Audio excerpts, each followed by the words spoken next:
Hello everyone, আসসালামু আলাইকুম। আশা করছি সবাই ভালো আছেন। নতুন আরেকটি ডেইলি লাইফ ব্লগ দেখার জন্য অমিস ব্লগ চ্যানেলে সবাইকে ওয়েলকাম জানাচ্ছি। আমি অমি।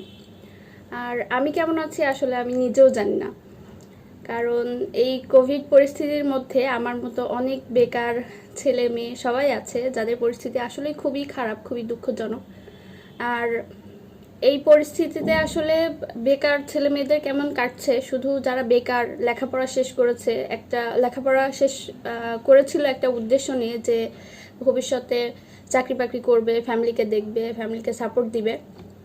তো সেই চিন্তা ভাবনা থেকে যারা লেখাপড়া শেষ করেছে, অবশ্যই লেখাপড়ার আলাদা উদ্দেশ্য থাকলেও একদম টু বি অনেস্ট এটার মূল উদ্দেশ্যই হচ্ছে আমাদের কিন্তু একটা চাকরি পাওয়া, ভালো জব পাওয়া, সরকারি চাকরি। আর যারা আমরা ইউনিভার্সিটি থেকে পড়াশোনা শেষ করেছি বা বিভিন্ন ন্যাশনাল ইউনিভার্সিটি থেকে শেষ করেছি, তো সবারই কিন্তু একটা এরকম টার্গেট থাকে যে কোনো একদিন বা একটা পর্যায়ে যে একটা চাকরি ভালো একটা, যেরকমই হোক, সরকারি বেসরকারি যেরকমই জব পাই করব। তো আমারও ওরকমই একটা ইচ্ছা ছিল, বাট করোনা মোটামুটি সব কিছুই শেষ করে দিল আর কি। আর এই পরিস্থিতিতে বাসায় থাকতে থাকতে জাস্ট ডিপ্রেশনের আমার মনে হয় একদম লাস্ট স্টেজে ছিলাম। তো ওখান থেকে ওই ডিপ্রেশন থেকে বের হওয়ার কারণেই আর কি ইউটিউবে এরকম একটা ইউটিউবে আসা, তাছাড়া আর কোনো উদ্দেশ্য নেই। আমি চিন্তাও কখনো করিনি যে ইউটিউবে আসব, কিন্তু এই যে এই পরিস্থিতির মধ্যে সারাদিন বাসায় থেকে পড়াশোনা করতে না পেরে, কোথাও না যেতে পেরে, আত্মীয় স্বজন, বন্ধু বান্ধব সব কিছু থেকে আলাদা থেকে, এবং আমার হাজব্যান্ড যেহেতু সারাদিন অফিসে থাকে, আমি বাসায় একাই থাকি, তো সারাদিনই আর কি অনলাইনে থাকা হয়। তো ইউটিউবে এরকম ভিডিও দেখতে দেখতে দেখতে দেখতে প্রথম দিকে আমি বুঝতেই পারিনি যে যখন আমি ডেইলি লাইফ ব্লগগুলো দেখতাম তখন আমি সত্যি হাসতাম আর ভাবতাম যে কেন মানুষ তার এত পার্সোনাল ব্যাপারগুলো এরকম একটা পাবলিক প্ল্যাটফর্ম বা ওপেন প্ল্যাটফর্মে শেয়ার করতেছে। তখন না বুঝলেও আস্তে আস্তে দেখতে দেখতে বুঝে গেছি আর কি যে কেন হচ্ছে ইউটিউবে মানুষ আসছে, কেন নিজের পার্সোনাল লাইফটা ইউটিউবে শেয়ার করতেছে। তো যাই হোক, তবে আমি কোনো উদ্দেশ্য নিয়ে এসেছি কিনা আমি জানি না, তবে আমার একটাই উদ্দেশ্য ছিল যে আমার এই ডিপ্রেশন কাটাতে হবে, আমাকে ব্যস্ত থাকতে হবে। যেহেতু পড়াশোনাটাও ওইভাবে কন্টিনিউ করতে পারছি না এই পরিস্থিতির কারণে, পড়াশোনা করি আবার করি না, অনেক দিন হয়ে গেল চাকরি বাকরি কোনো পরীক্ষা নেই, কোনো অবস্থা নেই। আর ধৈর্যের অবশ্যই একটা ধৈর্যের ব্যাপার থাকে। আর বাংলাদেশের প্রেক্ষাপটে সরকারি চাকরির ব্যাপারটা হচ্ছে চরম ধৈর্যের ব্যাপার। আপনি যত বেশি ধৈর্যশীল হবেন, আপনি যতটা ধৈর্যের পরীক্ষা দিতে পারবেন, ততই ভালো রেজাল্ট হয়তো বা পাবেন। তো আমি মাস্টার্স কমপ্লিট করেছি, বেশ অনেক দিনই হয়ে গিয়েছে। তো আমার মতো আমার অনেক ফ্রেন্ডরাই আছে, আবার অনেক ফ্রেন্ডের জবও হয়ে গিয়েছে, তবে সরকারি জব পাওয়ার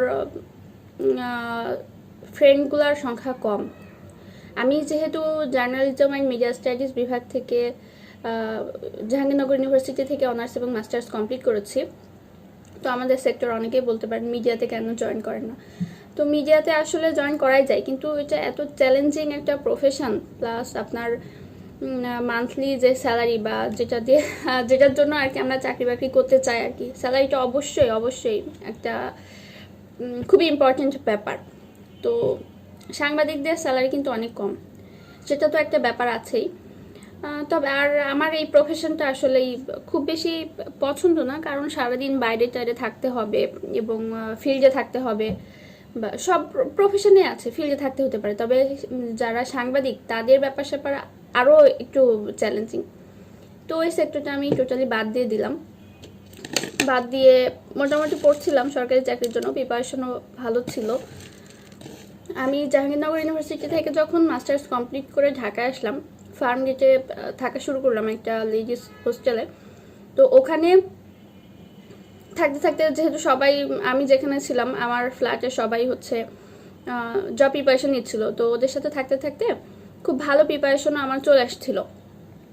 আর যেই মুহূর্তে আমার একটা ভালো প্রিপারেশন চলে আসছে, আমি ভালো পরীক্ষা দিব, ঠিক সেই মুহূর্তেই করোনার এই সিচুয়েশনটা চলে আসলো। তখন আর কি হোস্টেল ছেড়ে দিতে হলো। ম্যাক্সিমাম মেয়েরা হোস্টেল ছেড়ে সব যার যার মতো বাসায় চলে গেল। সো আমার প্রিপারেশনটা একদম এখন একদম এরকম বিগ জিরোতে চলে আসছে। কারণ চাকরির পড়াশোনাটা এরকম যে আপনি একটা বই মনে করেন আপনি একটা বই শেষ করেছেন, তো শেষ করে আপনি ভাবতে পারবেন না যে আমার এই বইটা পড়া শেষ। আপনি একটা বই শেষ করেছেন, তো ওই বই আবার প্রথমে যখন আসবেন তখন দেখবেন আপনি সব ভুলে গিয়েছেন। তো যত আপনি রিভিশন দিবেন, যতবার পড়বেন, ততই আপনার ভালো হবে। তো একটা বই পড়ার কোনো শেষ নেই, আর চাকরির তো কোনো সিলেবাস নেই, সো একটা বই 1000 বার পড়তে হয়, আর হাজার হাজার বই। যাই হোক, তাও মানুষ চাকরি পাচ্ছে, আমি পাচ্ছি না, এটা দুর্ভাগ্য, অবশ্যই দুর্ভাগ্য আমার জন্য। তবে পড়লে হয়তো বা চাকরি অবশ্যই হবে। আমার আসলে অনেক গাফিলতি ছিল, আর এত ধৈর্য, আসলে এত ধৈর্যতে কুলায় না যে এত পড়বো, এত পড়াশোনা করে, মানে পড়াশোনার কোনো শেষ নেই। এত বছর পড়াশোনা করলাম, সেটা একরকম ছিল। তারপরে বয়সেরও কিন্তু একটা ব্যাপার, একটা স্টেজ পর আপনার কিন্তু আর পড়তে ভালো লাগবে না, এত হাবিজাবি বিষয়।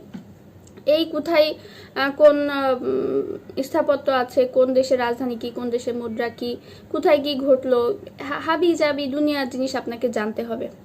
এত জেনে এগুলা কিন্তু আসলে চাকরির ক্ষেত্রে কোনো কাজে লাগবে না। অযথা এরকম ফালতু জিনিসগুলো আমার মনে হয় আমাদেরকে পড়ে মুখস্থ করতে হয়। তো যাই হোক, আর কি করার। তো কিছুই আজকে করার ছিল না, বসে বসে ভাবছিলাম যেহেতু শাটডাউন দিয়ে দিবে, তো শাটডাউন না, সরি, বাংলাদেশে অনেক প্রকার লকডাউন হলো আর কি। তো আবার লকডাউন হবে, দেখার বিষয় হচ্ছে এই লকডাউনটা কীরকম হয়। এটা নাকি হচ্ছে কি কঠোর লকডাউন, সর্বাত্মক লকডাউন, আংশিক লকডাউন, কিছু লকডাউন, এই লকডাউন, এখন কঠোর লকডাউন হবে। তো আমাদের দেখার বিষয় হচ্ছে কঠোর লকডাউনটা কেমন হয়, এই আর কি। তো এখন যেহেতু আর এই যে কঠোর লকডাউনের এই পরিস্থিতিটা আসলো, এটা 1 সপ্তাহ, এবং বাংলাদেশের পরিস্থিতি যেহেতু খুব খারাপ, সেহেতু প্রিপারেশন নিচ্ছে। আবার আমি সব কিছু বাদ দিয়ে আবার ভাবছি যে আচ্ছা প্রিপারেশনে আবার আসি, আবার পড়াশোনা শুরু করি। তখনই আবার ডিমোটিভেট হয়ে যাচ্ছি যে আবার বাংলাদেশের পরিস্থিতি এরকম, তো চাকরি বাকরি পরীক্ষা আবার কবে না কবে হয় ঠিক নেই। সো আবার পড়াশোনা থেকে আমি ডাইভার্ট হয়ে যাচ্ছি। তো কি হবে আমি জানি না আসলে। আমি অনেকেই চাকরি, এই মুহূর্তে চাকরি নেওয়ার পক্ষপাতী, আবার অনেকেই নয়, আবার অনেকেই এর পক্ষে নেই যে এই পরিস্থিতিতে জীবনই যেখানে এত বড় একটা রিস্কের মধ্যে আছে, সেহেতু চাকরি বাকরির ব্যাপারও তো প্রশ্নই আসে না। তো কি করব, সরকারের অবশ্যই এরকম বেকার ছেলে মেয়েদের নিয়ে একটা উদ্যোগ নেওয়া উচিত ছিল। না, আমার ফিনান্সিয়াল কন্ডিশন খুব খারাপ সেরকম না, আমার যেহেতু বিয়ে হয়েছে, আমার হাজবেন্ড আছে। তবে এটা হচ্ছে ডিপ্রেশন টার্মটার সাথে একটা রিলেশন আছে। যেরকম ডিপ্রেশনটা কোনো মানে কম শিক্ষিত বা একদমই শিক্ষিত না এরকম মানুষের ভিতরে কিন্তু নেই, ডিপ্রেশনটা আছে শিক্ষিত মানুষের ভিতরে, যারা লেখাপড়া শিখেছে, অনার্স মাস্টার্স কমপ্লিট করেছে, তাদের ভিতরে। তো এই জন্য এখন যে আমার টাকা পয়সা সেভাবে প্রয়োজন না হলো, বা আমি যে খাইতে পারতেছি না এরকম না, খাচ্ছি, সব কিছুই হচ্ছে, কিন্তু যে আমার যে একটা চাকরি হওয়া দরকার, এটা হচ্ছে ছোটবেলা থেকে একটা মাইন্ড সেট আপ ছিল যে আমার একটা চাকরি হতে হবে। যেহেতু চাকরিটা হচ্ছে না, সেহেতু এই যে ডিপ্রেশনটা আমার ভিতরে চলে আসছে। এতদিন পর্যন্ত আসলে 2 বছর আগ পর্যন্ত কিছুই বুঝিনি, কিন্তু এই কোভিড পরিস্থিতির পর থেকে আর কি ডিপ্রেশনটা চরমভাবে আমার উপরে ভর করেছে। আমার আত্মীয় স্বজন, বন্ধু বান্ধব, আমার হাজবেন্ড সবাই জানে। আর সবার কাছে এত বলি ব্যাপারটা যে না বলে আসলে কিছু করার নেই, শেয়ার না করলেও সমস্যা। কারণ আমি মাথায় আসলে সমস্যা হয়ে যাচ্ছিল, কি করবো। শুধু আমার না, আমার ফ্রেন্ডদের সাথে যখন কথা হয়, ওদের পরিস্থিতি আরও খারাপ। কি বলবো, ওরা এখনও জাহাঙ্গীরনগরে আছে, ওখানে যে স্টুডেন্টদের জন্য পড়াশোনা শেষ করে থাকার মানে একটা কি বলে ওটাকে, শহর গ্রাম এই টাইপের একটা জায়গা আছে, ওখানে বাসা টাসা ভাড়া নিয়ে সবাই একসাথে থেকে চাকরি প্রিপারেশন নেয় আর কি। তো অনেক ছেলে মেয়ে যাদের চাকরি হয়নি তারা তো প্রিপারেশন নিচ্ছিল, বাসায় যেতে পারে না আসলে। একটা সময় পর আপনি এতদিন পর্যন্ত বাবা মা লেখাপড়া শিখিয়েছে, পড়াশোনার টাকা দিয়েছে, কোনো অসুবিধা হয়নি, টাকা নিতেও অসুবিধা হয়নি, যে আমি তো পড়তেছি, পড়াশোনা শেষ করে চাকরি তো আমার হবে। কিন্তু এখন এরকম যে আমার তো পড়াশোনা শেষ হয়ে গিয়েছে, সবার একটাই প্রশ্ন, কেন তোমার চাকরি হচ্ছে না, কেন তোমার চাকরি হয়নি, এতটা দিন চলে যাওয়ার পরও। কিন্তু চাকরির বাজার আসলে খুব কঠিন, সো টাফ।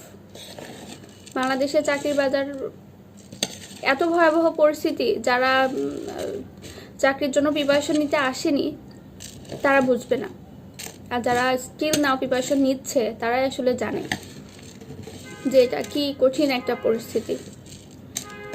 এই আর কি। তো একটু মুড়ি মাখাইছিলাম, আমি আসলে খুবই অলস, মুড়িটা ওইভাবে মাখাইনি, জাস্ট মুড়ির মধ্যে একটু চানাচুর দিয়ে মাখাই নিচ্ছি। আর সারাদিন বাসায় থাকতে থাকতে শরীরের সমস্ত এনার্জি একদম গায়েব, মানে শরীরে কোনো এনার্জি নেই, কোনো কাজ নেই, বাসায় কিছুই করা লাগে না। তারপরেও যে একটু মনের যে কোনো কাজ করার জন্য মনের কিন্তু প্রচুর এনার্জি প্রয়োজন হয়, সেই মনের এনার্জিটাই আমার নেই, হারিয়ে গিয়েছে আর কি। এটা হতাশা থেকে, ক্লান্তি থেকে, সব কিছু থেকে। বাসায় থাকতে থাকতে আসলে আমি মানসিক শারীরিক সবভাবেই টায়ার্ড। মানুষ কাজ করতে করতে, পরিশ্রম করতে করতে টায়ার্ড হয়ে যায়, আর আমি বাসায় বসে থাকতে থাকতে জাস্ট ক্লান্ত হয়ে গিয়েছি। এতটাই ক্লান্ত যে আমার মাঝে মাঝে মনে হয় আমি মানসিক ভারসাম্য হারিয়ে ফেলবো যখন তখন। যাই হোক, তো এখন যেহেতু আমি ভিডিওগুলো এক এক করে এখন করতেছি, তো আমার বেশ ভালোই লাগছে। সময়টা অনেকটাই কেটে যাচ্ছে, সময় কেটে যাচ্ছে। তারপরে ভিডিওগুলো যখন দিচ্ছি অনেকেই দেখছে, তো তখন ভালোই লাগছে আর কি। যে আগে যে পরিস্থিতিতে ছিলাম, একটা অনিশ্চিত একটা পরিস্থিতির মধ্যে, তো এখন কিছুটা হলেও নিজে একটু এন্টারটেইন হচ্ছি। অন্যদের ভিডিও দেখে এতদিন এন্টারটেইন করেছি নিজেকে, এখন নিজে কিছু তৈরি করে ভালো লাগছে। নিজে একটা কাজ করার পর আসলেই নিজের ভিতরে অনেক ভালো লাগা কাজ করে। এটা হয়তো বা অনেক বড় কিছু না, অনেকেই হাসাহাসি করতে পারে যে কেন এত লেখাপড়া শেষ করে কেন হচ্ছে ইউটিউবে এসে এরকম ব্লগ করতে হবে। এখনও অনেকের ভিতরে এই কনসেপ্টটা নেই যে ইউটিউব থেকে অনেক ভালো ক্যারিয়ার হচ্ছে। আমি অবশ্য অনেক ভালো ক্যারিয়ারের জন্য এখানে এসেছি সেরকম না, আমি তো বললাম আমার আসলে ডিপ্রেশনের লেভেলটা অনেক বেশি, সেখান থেকেই আর কি। আর ইউটিউব চ্যানেলটা একদমই কবে কখন খোলা, আমি কিভাবে খুলেছে আমি নিজেও জানি না, জাস্ট ইয়ার্কি করতে করতেই খোলা। তখনই মনে হলো কেন নয়, সবাই যেহেতু দিচ্ছে এবং অনেক হায়ার এডুকেটেড ফ্যামিলির ছেলে মেয়ে, অনেক ভালো ভালো ফ্যামিলির ছেলে মেয়েরাই ইউটিউবে আসছে, তো আমার যখন মনে হয় আমার এই ভিডিওগুলো দেখে অনেকেই হাসাহাসি করতে পারে, তখন কি হবে, আমি তখন সবার সামনে কিভাবে মুখ দেখাবো, এরকম একটা চিন্তা ভাবনা হচ্ছিল আর কি। এখনও হয় মাঝে মাঝেই যে আমার ভিডিওগুলো দেখে সবাই তো হাসাহাসি করবে, যেহেতু আমার ভিডিও কোয়ালিটি হয়তো ভালো হচ্ছে না। যাই হোক, কি হচ্ছে কি হচ্ছে না আমি জানি না, বা আমি কেন এই ধরনের ভিডিও করছি, আমার আত্মীয় স্বজন বন্ধু বান্ধব দেখে হাসতে পারে, হ্যাঁ, এরকম একটা মনের ভিতরে একটা শঙ্কা কাজ করতেছে। তখন আবার নিজেকে বোঝাচ্ছি যে না, অনেকেই তো আসছে এবং অনেক ভালো কিছু করছে, সবাই দেখছে। যদি ইউটিউবের সবাই হাসাহাসি করবে, তাহলে ভালো ভালো যারা ইউটিউবার আছে তাদের ভিডিওগুলি এত ভিউ হচ্ছে কি করে, ভিউ পাচ্ছে কি করে, মানুষ যদি নাই দেখে, ভালো যদি নাই লাগে এগুলো। আর আমার মেইনলি ইউটিউবে যে ভিডিওগুলো আছে তার মধ্যে সবচেয়ে ভালো লাগে ডেইলি লাইফ ভ্লগ চ্যানেলগুলো আর কুকিং চ্যানেল। তো ওখান থেকেই আর কি আমি কুকিং চ্যানেলও স্টার্ট করেছি। অলসতার কারণে ওটা ক্যারি করা হচ্ছে না, তবে ওটা আবার স্টার্ট করবো আর কি, ঠিকভাবে চালাতে হবে। সেখান থেকে আর কি আমার ডেইলি লাইফ ভ্লগ চ্যানেলটি খোলা, যে আমি যেহেতু এই ভিডিওগুলাই আমার বেশি ইন্টারেস্ট, আর আমি বাসায় এখন খুব করোনা পরিস্থিতির ভিতরে বাইরে যেতেই পারছি না, সেহেতু বাসায় থাকতে হবে, সো এই ভিডিওগুলাই করি আর কি। আর ওখান থেকে আর কি এরকম একটা চিন্তা ভাবনা।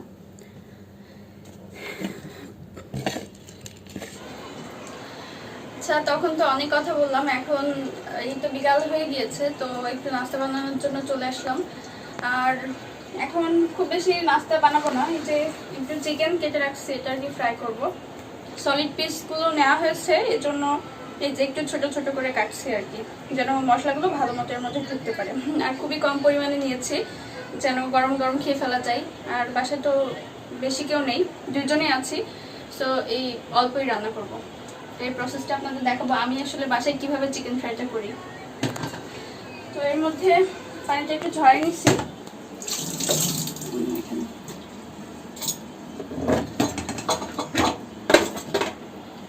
যেহেতু চিকেনের পরিমাণটা কম, তাই সব কিছু একটু কম কম দিব আর কি।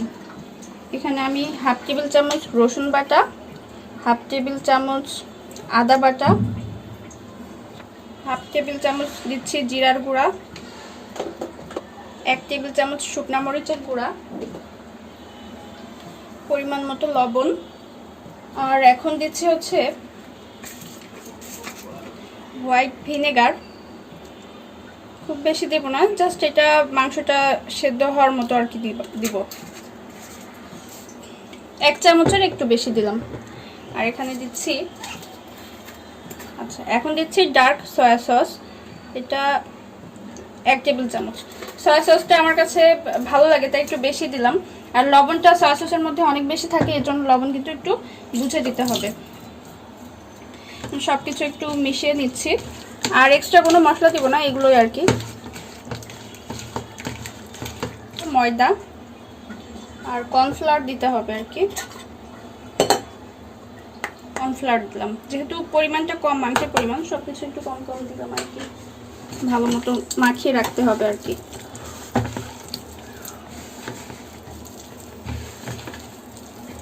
মধ্যে সামান্য টক দই দিচ্ছি, আর কোনো সস ব্যবহার করছি না। আসলে আমার কাছে মনে হয় সস দিয়ে চিকেন ফ্রাইটা খুব বেশি ভালো লাগে না, এর আগেও বানিয়েছি, এজন্য আমি সস ছাড়া এগুলো আর কি রেডি করি। এই তো 15 মিনিট পর, 15 মিনিট না ঠিক আরও বেশি সময় লেগে গিয়েছে। এইটা মেরিনেট হতে রেখে দিয়ে আমি হচ্ছে আমার রান্নার অন্যান্য কাজগুলো সেরে নিয়েছি। এখন যেহেতু রান্না করতে হবে, তো আমি এই যে এখানে, তারপর এখানে নিয়ে আসো, এখানে এটা হচ্ছে কাঁকরোল আর হচ্ছে আলু একসাথে মিক্সড করে কেটেছি। এর ফলে এরকম ভাজি কিন্তু খেতে খুবই ভালো লাগে, তো এটা রেডি করে রেখেছি। আর ওইদিকে আজকে মুরগি রান্না করব, আলু আর কাঁঠালের বিচি কেটে রাখছি, এগুলো দিয়ে আর কি মুরগি রান্না হবে। এটাই হচ্ছে আমার আজকের রাতের মেনু। তো আর এই যে তুলে আমি তেলও দিয়ে দিয়েছি। এখন যেহেতু মুরগিটা আমি আগে থেকে একটু টেস্ট করে দেখিনি লবণ হচ্ছে কিনা, সামান্য দিয়ে জাস্ট দেখবো যে লবণটা ঠিক আছে কিনা। টেস্ট করে দেখলাম লবণটা একটু কম ছিল, একটু লবণ আর একটু শুকনা মরিচ গুঁড়া দিয়ে দিলাম, ঝালটা মনে হচ্ছিল একটু কম হয়েছে আর কি। তো এগুলো এখন মিডিয়াম আঁচে রেখে ভেজে নিতে হবে, মিডিয়াম আঁচে রাখতে হবে, তা না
চিকেন ফ্রাইগুলো আমি নর্মালি একটু বেশি পোড়া পোড়া করে ভাজি, এতে করে খেতে ভালো লাগে। কাঁচা থাকলে আমার কাছে মনে হয় খেতে ভালো লাগে না বেশি একটা। যে দেখে বুঝতে পারছেন খুব কড়া করে ভেজেছি। আচ্ছা একটা টেস্ট করে দেখি কেমন হলো।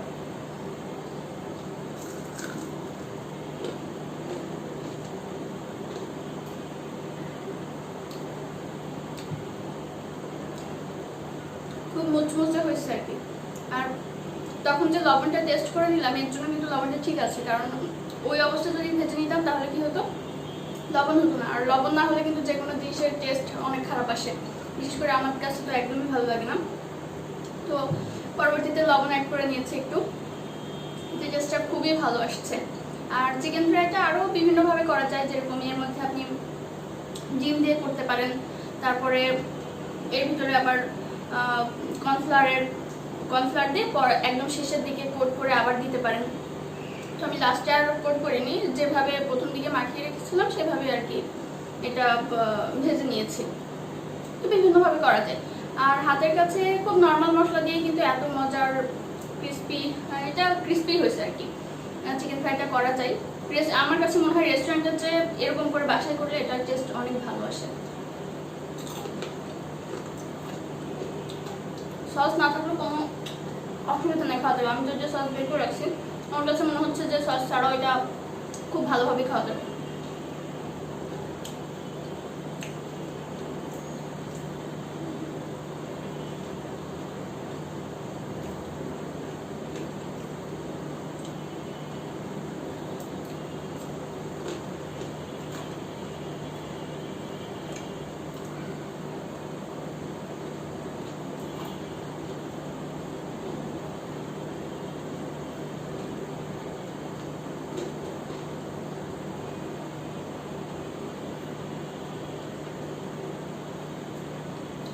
খাওয়া দাওয়া শেষ করে আবার রান্না করবো। এখনকার মতো বাই।